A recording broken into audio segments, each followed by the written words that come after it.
Hi, everyone. Welcome to another episode of the JB Show. Today, I'm going to be talking about an interesting trade that went down a couple days ago, about a week ago. I know, I'm a bit late on this one.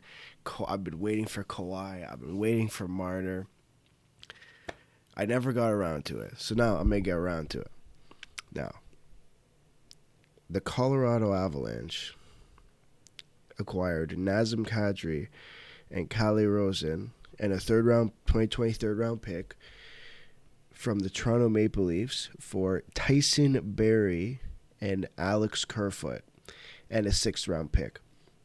Now I know, three or four episodes ago I did a Leafs update, and what are the chances everything happens right after that episode? So I'm going to look at what Colorado got, the two players, and then I'm going to give you another update on the players that Toronto got from the trade. And then there was another trade that happened between Toronto and Ottawa, and we're going to see what happens there. Now, first player I want to go over, Nazem Kadri. He's been a Leaf for 10 years now. And it didn't start well. His tenure as a Leaf did not start well, and then he became the player he was. There were quite a few complaints. He didn't have a good attitude. He was young. He was playing on a Leafs team that was just okay. He wasn't surrounded by the best leaders. He wasn't able to grow. And then everything changed. Now, right now, Nazem Kadri is a second-line center. But when the Leafs added John Tavares plus Austin Matthews, Nazem Kadri got moved down to a third-line center. And he did put up the best season. He didn't have the best season. This year, played 73 games, 16 goals, and ended up with 44 points.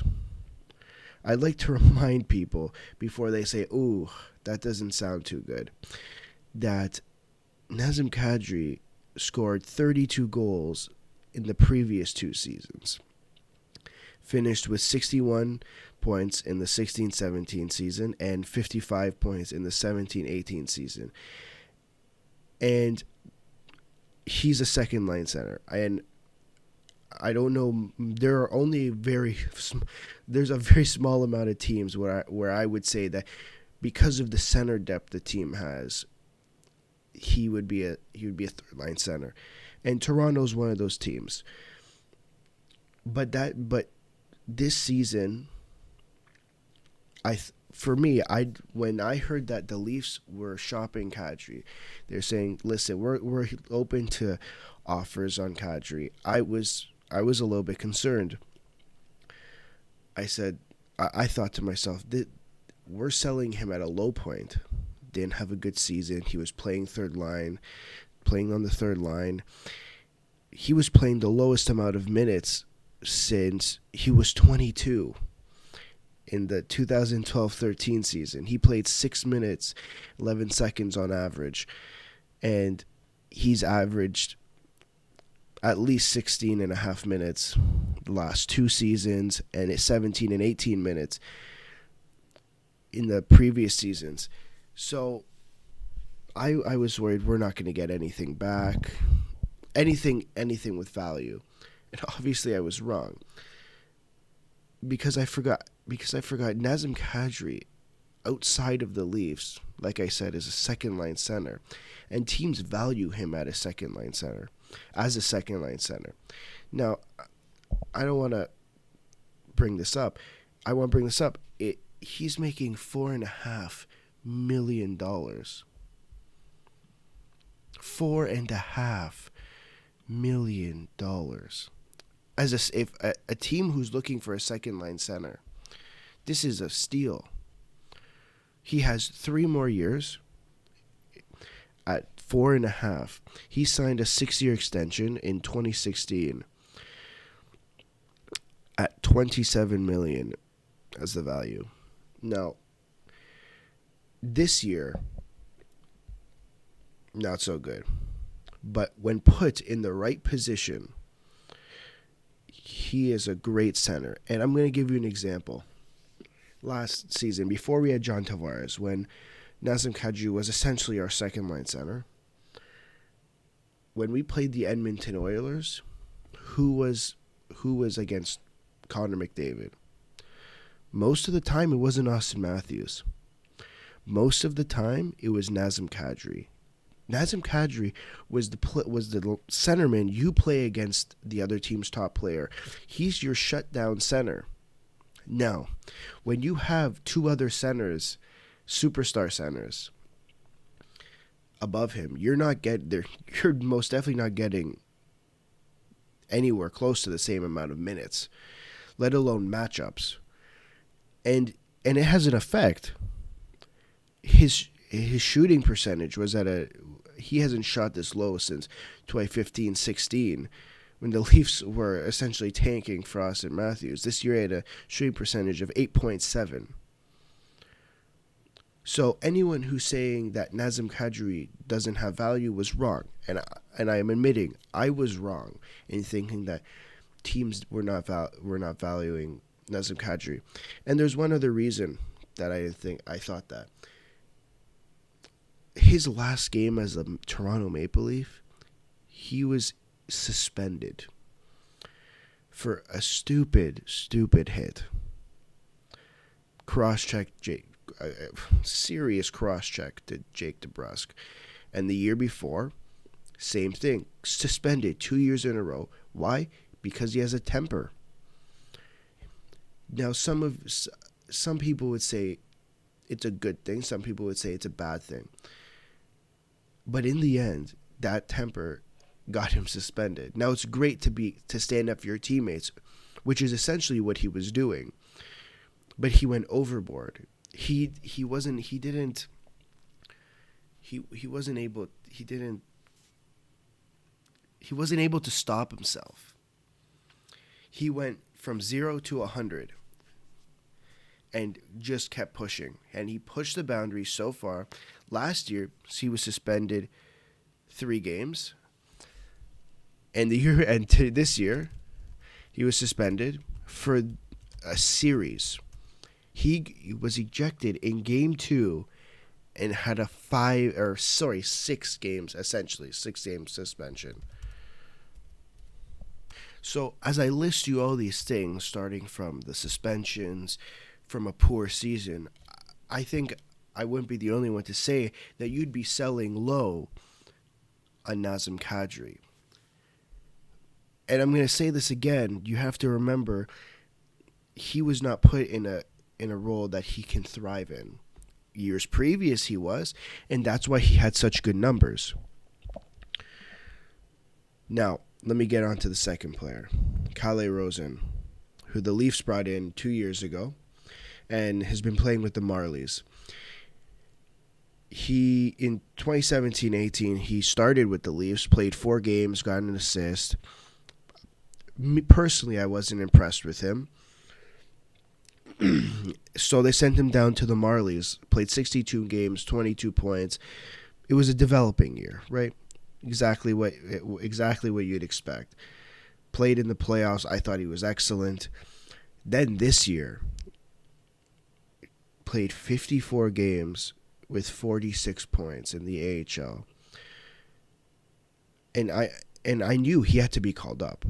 If right now, if Calle Rosen was not traded, he would be the third pairing left defenseman next season on the Toronto Maple Leafs. Not because the Leafs defense is so bad, but because he's a good player who deserves an NHL opportunity. And you saw that when he was brought up, when Gardner and Dermott were both injured.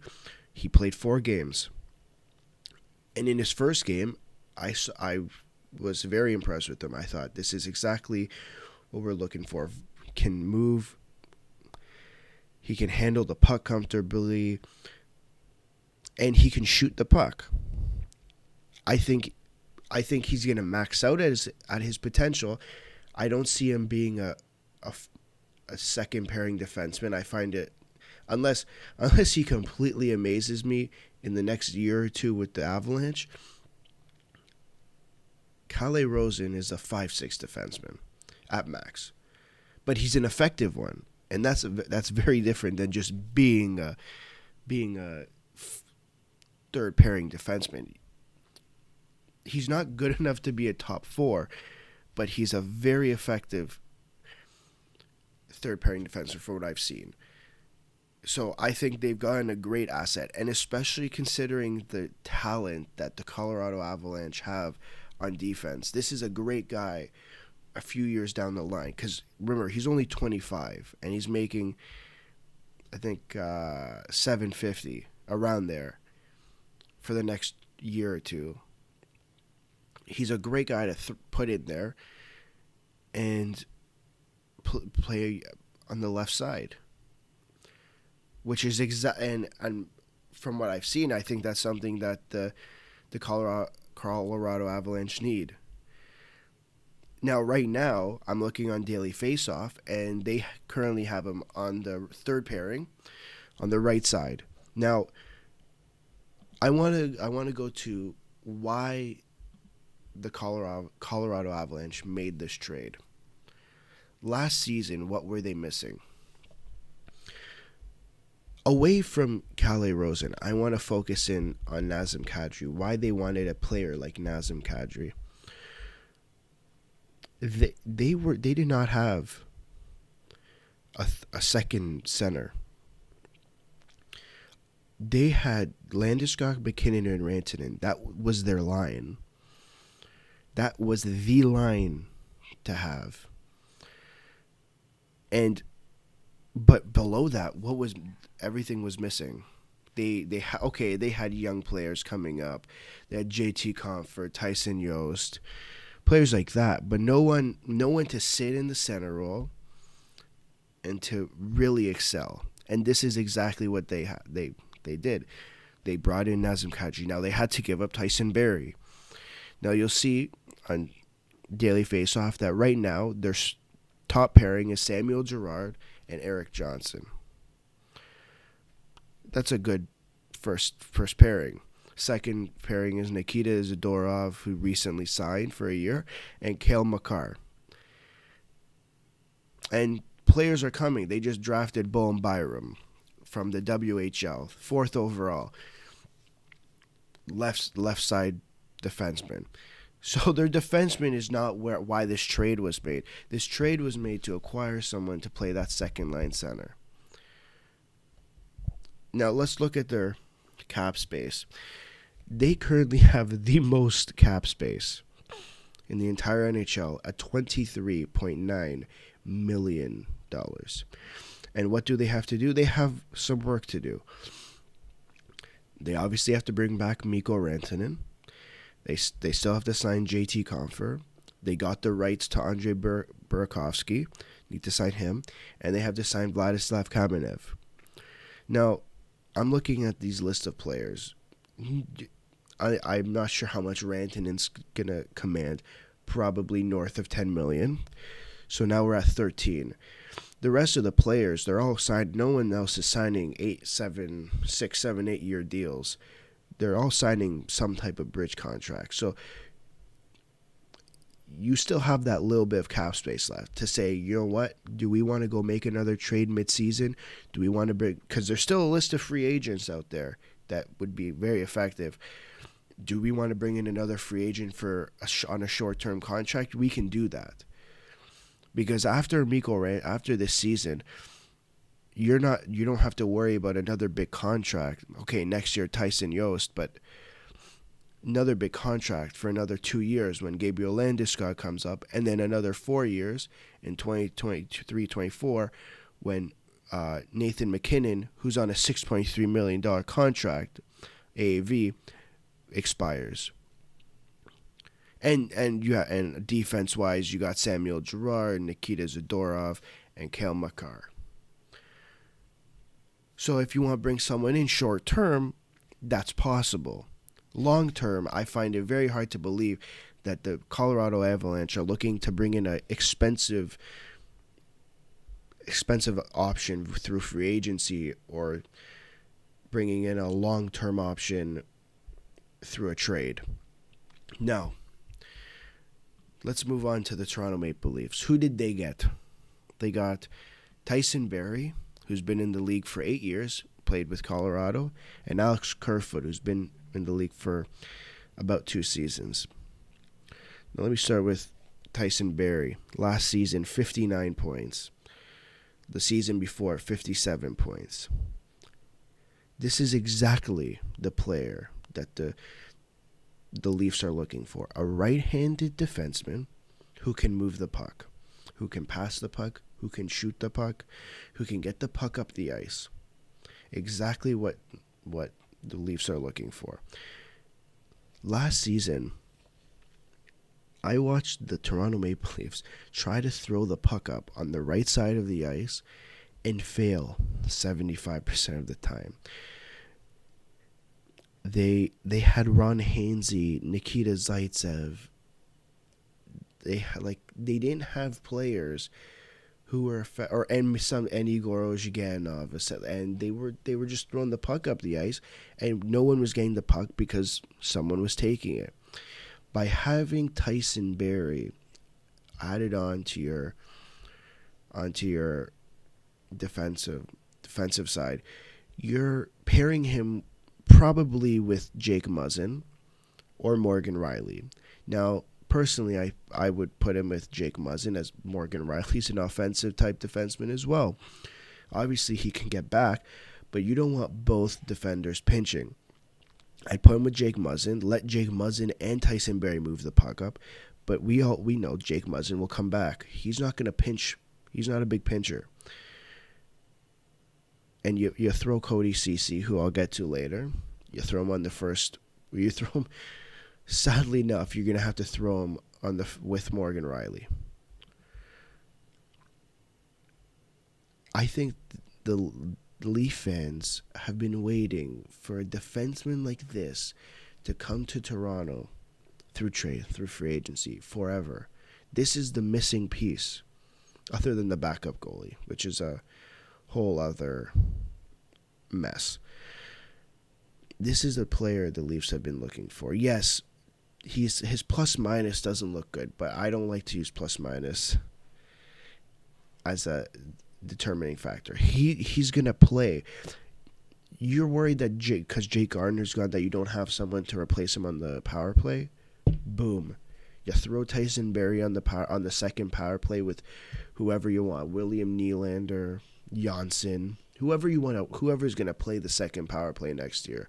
You put Tyson Barrie there. It's exactly what you're looking for. Now, who's the other player you get? Alex Kerfoot.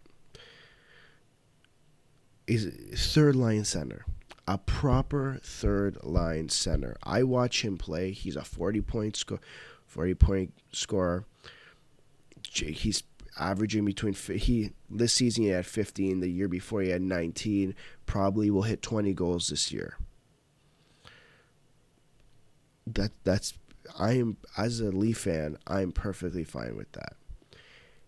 He was an RFA, signed 3.5 for the next 4 years, and he's only 24. He'll be 25 in August. And if he progresses, from what I've seen and from what I've heard, he's still young. He's gonna grow. This could look like a great contract for the Leafs. Exactly how they signed Nazem Kadri to a nice cheap contract back in 2016. He fits in right there, right in the third center, and he'll probably play alongside Trevor Moore and Kapanen. We'll see how the seat depends on the season starts because of Hyman's injury. My guess is once things settle in, that's kind of what that third line will look like, and I think that's a great third line. I have no complaints about that. Now, there's one other thing to this deal, and that's I know Tyson Barrie's on a 1-year deal, but this is huge, especially for the Leafs, who are in a cap crunch. This was huge to get. The Colorado Avalanche retained half of Tyson Barrie's contract, and I thought that was just incredible. Now, if you look at cap friendly, the Leafs have Tyson Barrie at $2.75 million just for this year. Will he get extended? That's a whole other discussion, and that all depends on whatever happens to Mitch Marner, which I already talked about. I'm not going to go over again because I don't want to. But this trade, I don't think there's a loser to this trade because both teams got what they wanted.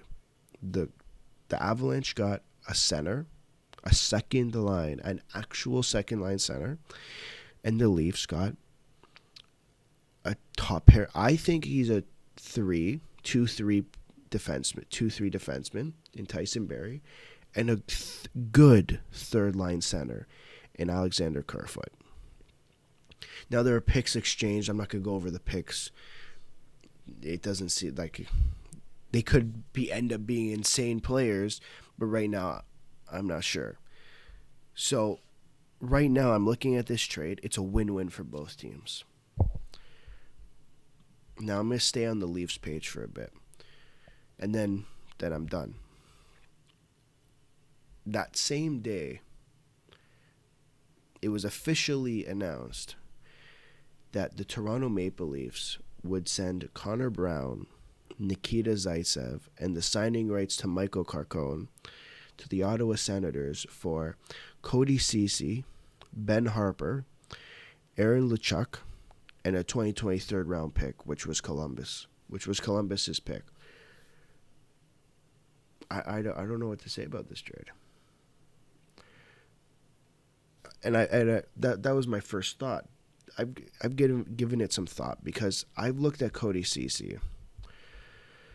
Sure, he's okay, and sure, I have to consider he's playing on an Ottawa team, but just looking at him, I don't know. I don't know if he's the player I want in my top four. Now he was going to go to arbitration, and the Leafs kind of expected him to get above 4.5, which is, I believe, what he made last season, $4.5 million on a 1-year deal. So the Leafs said, "Listen, we'll sign you to a 1-year deal, 4.5, and it takes him right to UFA. He's only 25." Now, my first thoughts were, okay, I mean, cap-wise, you're only saving the 2.1 that you've gotten rid of Brown, but you brought in another right-handed defenseman, which is important for the Leafs because if you looked at their roster before this trade, even before the Tyson Barrie trade, you're looking at like Justin Holl playing for this team. And yes, sure, Justin Holl was a great AHL player. I watched him play in the NHL, and I really wasn't impressed. And people say, "Oh, Babcock didn't give him enough playing time." I'm looking, as soon as he came up, as soon as he played his first game, I personally was not impressed with Justin Holl. Now, what does this mean for the Leafs?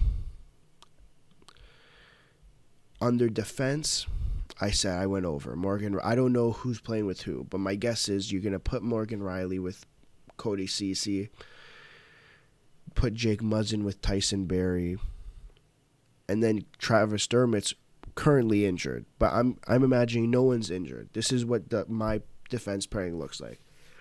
Morgan Rielly, Cody Ceci as your first pairing. Jake Muzzin and Tyson Barrie as your second pairing. And then Travis Dermott and Ben Harper right now. That's Daily Faceoff has Ben Harper as your third right side defenseman. And I'm going to agree with that right now because I don't know anyone. I don't want Justin Holl playing. And the players that we've currently signed, I think we signed one, Kevin Gravel, Martin Marincin re-signed. I don't want those guys playing on the right side, especially on the third pair. Now, let's say Cody Ceci doesn't work out with Morgan Riley, and you want to try something. In a perfect world, this is what my lines would look like. Morgan Riley, Tyson Berry, Jake Muzzin, Travis Dermott, Ben Harper, and Cody Ceci. And then, halfway through the year, depending on how he plays, one of Rasmus Sandin or Timothy Liljegren will come up and replace Ben Harper. Now we'll see how they play. If it goes like last year, I think Rasmus Sandin has a really good chance of making it. Now, for the forwards, you have Zach Hyman, John Tavares, Mitch Marner. Right now, Hyman's injured, but let's say he's not. That's your first line. Now, I heard this morning that Matthews wants to play with Nylander, but would prefer to maybe have someone like Ilya Mikheyev, who the Leafs just signed, on his left wing. I don't know if he wants Johnsson or Kapanen on his left wing. We'll see. That's what I heard this morning. Now, let's say that's true. You have Mikheyev, Matthews, and Nylander. Great line. That makes your third line Andreas Johnsson, Alex Kerfoot, and Kasperi Kapanen, which would be a deadly third line if used properly. But we know those things don't happen. As a Leafs fan, I've gotten used to the fact that being used properly on this lineup just doesn't happen sometimes. Now, this makes your fourth line interesting. It makes your fourth line Trevor Moore, Jason Spezza, and Nick Petan. Now, I have a couple thoughts. Yes, Jason Spezza is definitely your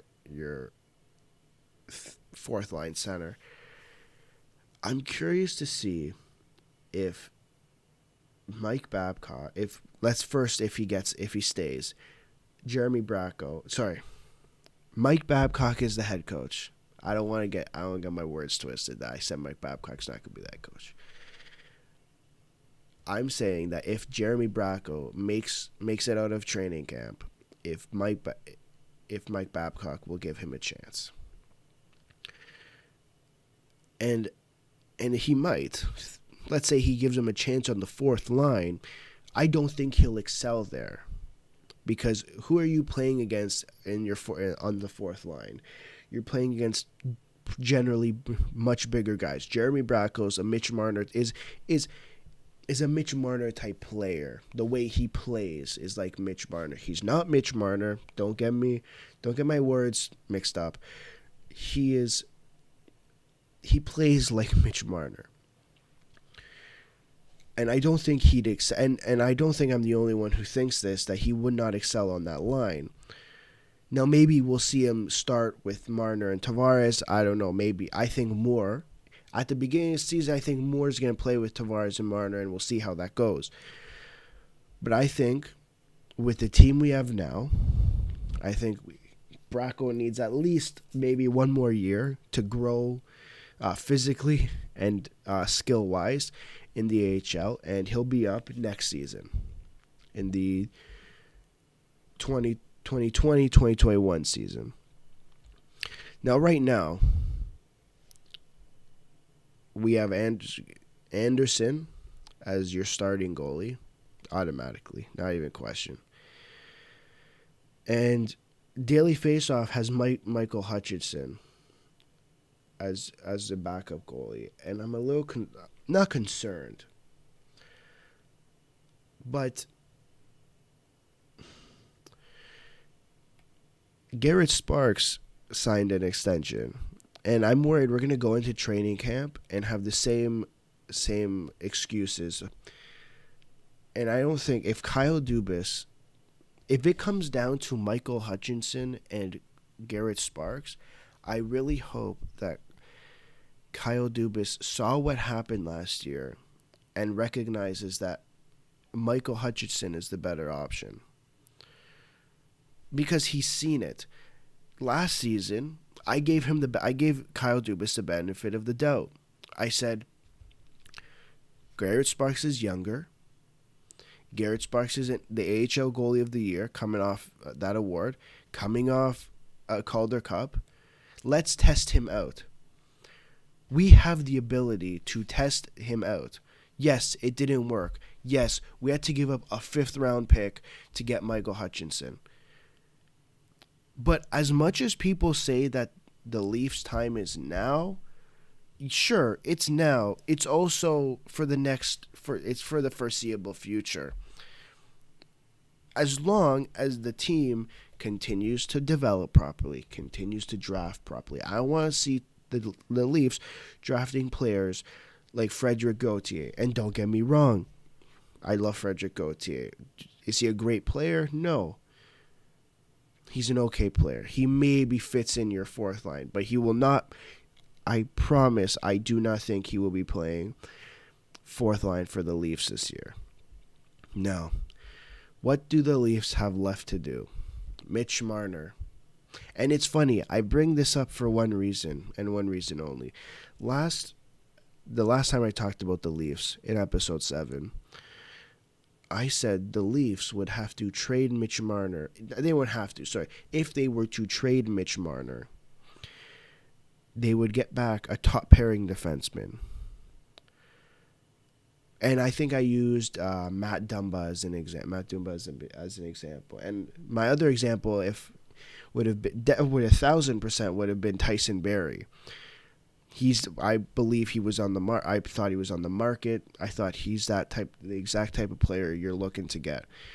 And I guess I didn't realize that we could just get that player with Nazem Kadri. So the Leafs have about, with the Nathan Horton LTIR, probably coming in around $9-ish million. So the Leafs, they got some work to do. Now, I want to read you this tweet, which I thought was quite interesting. And it just essentially it's the different offers that this one person would offer to Mitch Marner. At 1 year, he'd offer $6 million. At 2 years, he'd offer $7 million. At 3 years, he'd offer $8 million. 4 years, 8.4. 5 years, 8.5. 6 years, 9.2. 7 years, 9.6. And 8 years at $10 million. I think I agree with this person. There's nothing wrong with these contracts. And I think I said this the last time I talked about it. I'm going to say it again. Mitch Marner, no matter where he goes, he can go make $12.5 million with the New York Islanders, would make the most money in Toronto. I'm going to explain why. Again, the advertisements. When you're playing with the New York Islanders, you're not getting the same advertisements that you get when you're playing with the Toronto Maple Leafs. I'm sorry. The New York Islanders, the New York market, great. It's a great market. But imagine being a Toronto boy, an NHL superstar, playing in your hometown market. What company, what place would not want you advertising for them? I can't see one place, especially if they have the money. I think they would do something like that. But that's not how it works. So he's going to go look for money elsewhere. And let me tell you, on the Toronto Maple Leafs, sure, people would argue that, yes, he's worth Austin Matthews money. You want to go walk somewhere else, to Montreal, to New York, to Tampa, to Florida, they'll offer you that money, but he's not worth that money there. He's using Austin Matthews as a comparable because he's on the same team as Austin Matthews. You can't walk to another team and say, "Give me Austin Matthews money," because that's just not happening. No one else is looking at Austin Matthews and saying, "Oh, let me give you Austin Matthews money." They're saying, "We'll give you more," because the only way you're getting Mitch Marner is if you're giving him at least $11 to $12 million. And I'm not talking on 8 year. I'm not talking on an 8-year deal, because it's been basically confirmed that Mitch Marner is now looking for a long-term or the Mitch Marner camp. I don't know what Mitch Marner's thinking, but the camp is thinking no long-term contract. I want a 5-year deal. And 5 years at $11.6 million. So this contract dispute, I hope this doesn't happen, but it probably will. It's going to last well into August, probably well into September. I hope it doesn't, because I can't deal with it again. I already dealt with it with William Nylander, and I honestly don't want to deal with it again with Mitch Marner. So please, let me know what you think Mitch Marner is going to sign for. Let me know what you think of the Tyson Barrie trade, what you think of the Cody Ceci trade. Write it in the comments. Send me a message on Twitter, on Instagram. Please, I need to know that I'm not the only one who's worried about Mitch Marner and who's so excited for the 1920 season. Thank you.